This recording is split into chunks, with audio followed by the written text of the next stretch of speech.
Hello दोस्तों, नमस्कार। कैसे हो? देखो, हमारे यूट्यूब चैनल में आप सभी का स्वागत है। देखो, आज हम बताने जा रहा हूँ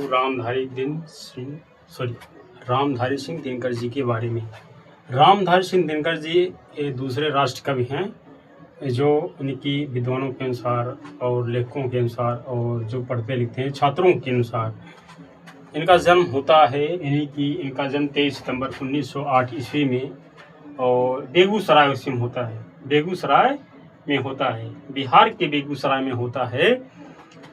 क्या होता है? 23 सितंबर 1908 ईस्वी में बेगूसराय बिहार के सिमरिया जिला गांव में होता है और उनकी मृत्यु 24 अप्रैल 1974 ईस्वी में होता है। क्या 24 अप्रैल 1974 ईस्वी में होता है। रामधारी सिंह दिनकर जी के बारे में हम कुछ बता देता हूँ। इनकी परिचय ही बताऊंगा, थोड़ा ही बताऊंगा, उसके बाद रचनाएं, यानी कि यात्रा, काव्य रचनाएं, उपन्यास। देखो, ये आधुनिक हिंदी साहित्य के सबसे ओजस्वी और वीर रस के कवि थे। कौन? आधुनिक कौन? रामधारी सिंह दिनकर जी आधुनिक हिंदी साहित्य के सबसे ओजस्वी और वीर रस के कवि थे। कौन? रामधारी सिंह दिनकर जी। और बिहार के बेगूसराय जिले के सिमरिया गांव में, बेगूसराय जिला है, बेगूसराय जिले के सिमरिया गांव में जन्म इनका यानी कि 23 सितंबर 1908 ईस्वी में होता है। दिनकर जी ने पटना विश्वविद्यालय से बीए किए थे।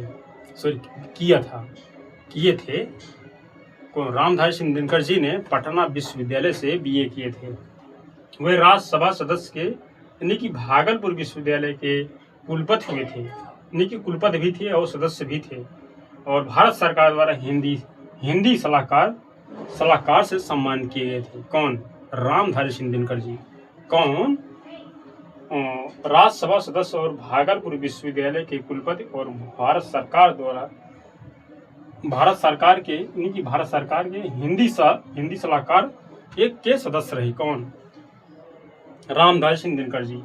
और रामधारी सिंह दिनकर जी पद्म विभूषण से और उर्वशी रचनाएं से इन्हें पुरस्कार दिया गया था। क्या? जो उर्वशी रचना है इनका बहुत प्रबंधात्मक काव्य है। जो उर्वशी है उनके द्वारा इनकी रामधारी सिंह भारत सरकार द्वारा इन्हें पुरस्कार से सम्मानित किया गया था। देखो, बहुत ज़्यादा गर्मी है, ये जुलाई का महीना है। क्या इन्हें कौन सा सम्मान मिला था? पद्म विभूषण से और उर्वशी रचना के लिए ज्ञानपीठ पुरस्कार से सम्मान किया गया था। किसे? रामधारी सिंह दिनकर जी को। और आप लोग कैसे हो?